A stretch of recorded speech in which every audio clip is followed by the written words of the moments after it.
ஆண்டவராகிய இயேசுவின் அற்புதமான தூய நாமத்தில் அருமையான தேவ ஜனங்களே, உங்களை வாழ்த்துகிறோம். கர்த்தராகிய இயேசுவினுடைய கிருபையும் தயவும் உங்களை அபிஷேகத்தில் நடத்தி கிறிஸ்துவுக்கு சாட்சியாக உங்களை தேவன் நிறுத்துவாராக. நான் நின்று இன்றைக்கு பேசுகிற ஒரு பகுதி மிகவும் விசேஷமானது.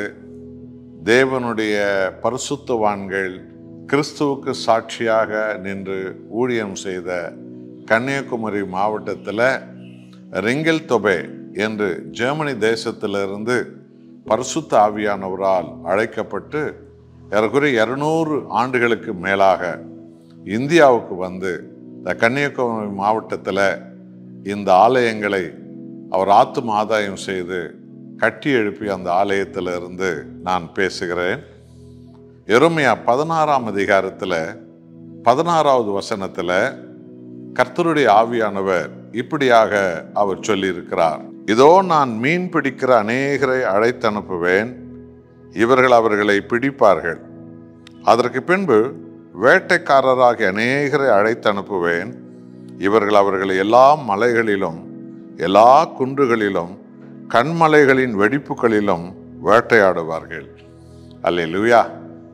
ஆண்டவராகிய இயேசு கிறிஸ்து இந்த உலகை ரட்சிக்க வருவதற்கு முன்பு, கிறிஸ்துவுக்கு முன் 1000 ஆண்டுகளுக்கு முன்பு வாழ்ந்த எரேமியா தீர்க்கதரிசிகளை கொண்டு கர்த்தராகிய இயேசு கிறிஸ்து இந்த உலகில் எப்படி அப்போஸ்தலர்களை எங்கெங்கிறதெல்லாம் தேர்ந்தெடுப்பார் என்ற வேத சத்தியம் தீர்க்க தரிசனமாக போதிக்கப்பட்டது. முதலாவது, நான் மீன் பிடிக்கிறவர்களை அழைத்து அனுப்புவேன். ஏன் மீன் பிடிக்கிறவர்களை அழைத்து அனுப்பினார் என்றால், அவர்கள் கடலிலே வலை வீசுவது போல உலகில் பல நாடுகள் மேல் இயேசு கிறிஸ்துவின் நாமத்தில் வலைகளை வீசினார்கள். லட்சமான ஆத்துமாக்கள் ரட்சிக்கப்பட்டார்கள். தேச தலைவர்கள், ராஜாக்கள், மத தலைவர்கள் ரட்சிக்கப்பட்டார்கள்.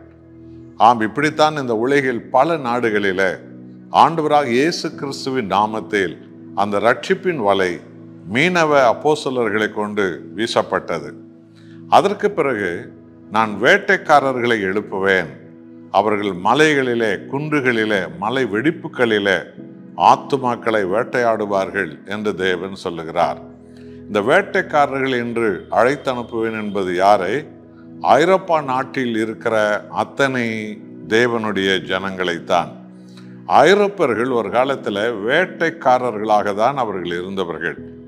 அவர்களைத்தான் ஆண்டவராக இயேசு கிறிஸ்து ஏற்ற காலத்தில் அவர்களை அபிஷேகித்து அந்த வேட்டைக்காரர்களான ஐரோப்பா மிஷினரிகளை, பாதிரிமார்களை உலகின் எல்லா நாடுகளுக்கும் அனுப்பினார். வேட்டைக்காரர்கள் என்ன செய்வார்கள்? ஒரு தனி மானா இருந்தாலும் அது நீண்ட காடுகளுக்குள்ளே சென்று அந்த மானை பிடிப்பார்கள், வேட்டையாடுவார்கள்.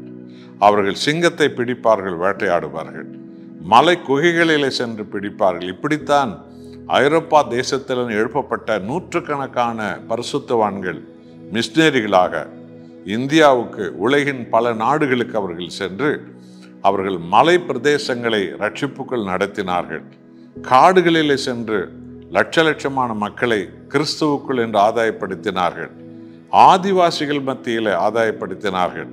அப்படித்தான் ரிங்கல்தொபே என்று சொல்லும் ஒரு விசேஷித்த பரிசுத்தவான் 200 ஆண்டுகளுக்கு முன்பு இதோ அவர் ஜெர்மனி தேசத்திலிருந்து இந்தியாவுக்கு இயேசு கிறிஸ்து எனும் மெய் தேவனின் சத்திய வசனத்தை எடுத்துக்கொண்டு இந்த கன்னியாகுமரி மாவட்டத்தில் வந்து அவர் இந்த காடுகளிலே, வனாந்தரங்களில் ஆத்துமாக்களை வேட்டையாடினார்.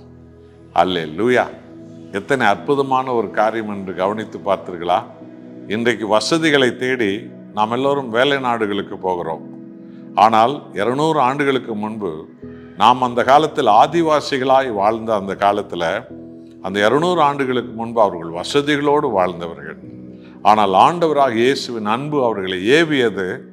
அவர்கள் அந்த அந்தஸ்தை, வசதிகளை தூக்கி எறிந்து விட்டு ஆண்டவராக இயேசுவின் நாமத்தை இந்தியாவுக்கு கொண்டு வந்து ஆதிவாசிகளைப் போல வாழ்ந்த நமது முன்னோர்கள் மத்தியில் கிறிஸ்துவை அவர்கள் அறிவித்தார்கள். பிசாசு பிடியிலிருந்து ஜனங்களை விடுவித்தார்கள். சாப பிடி, பாவ பிடியிலிருந்து, பாதாள பேய்களின் பிடியிலிருந்து ஜனங்களை விடுவித்தார்கள் இயேசுவின் பெயரால. இன்றைக்கு கோடி கோடியான ஜனங்கள் ஆண்டவரே இயேசுவே மெய்யான தேவன் என்று சொல்வதற்கு அந்த பரிசுத்தவான்கள் செய்த தியாகம்தான் காரணம்.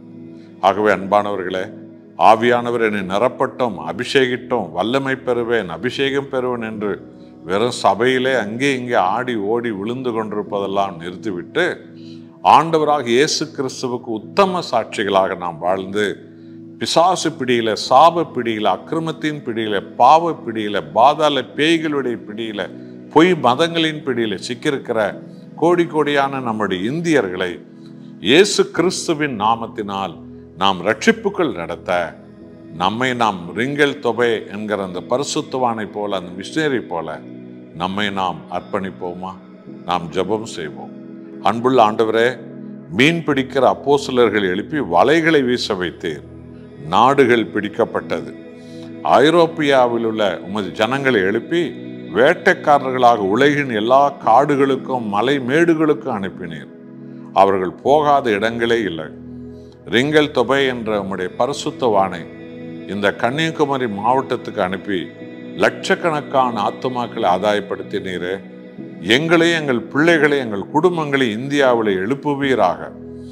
இந்தியாவில் இருக்கிற கிறிஸ்தவத்தில் இருக்கிற அறியாமை நாவிகள் விலகி ஆத்துமாக்களை ஆதாயப்படுத்துவேன் இயேசுவுக்காக என்று சொல்லி தியாகமுள்ள ஊழியம் செய்யக்கூடிய லட்சமான வாலிப ஆண்கள் பெண்களை எழுப்ப வேண்டுமாய் நாங்கள் தாழ்மையோடு வேண்டிக் கொள்கிறோம். இயேசு கிறிஸ்துவின் நாமத்தில் பிதாவே, ஆமென்.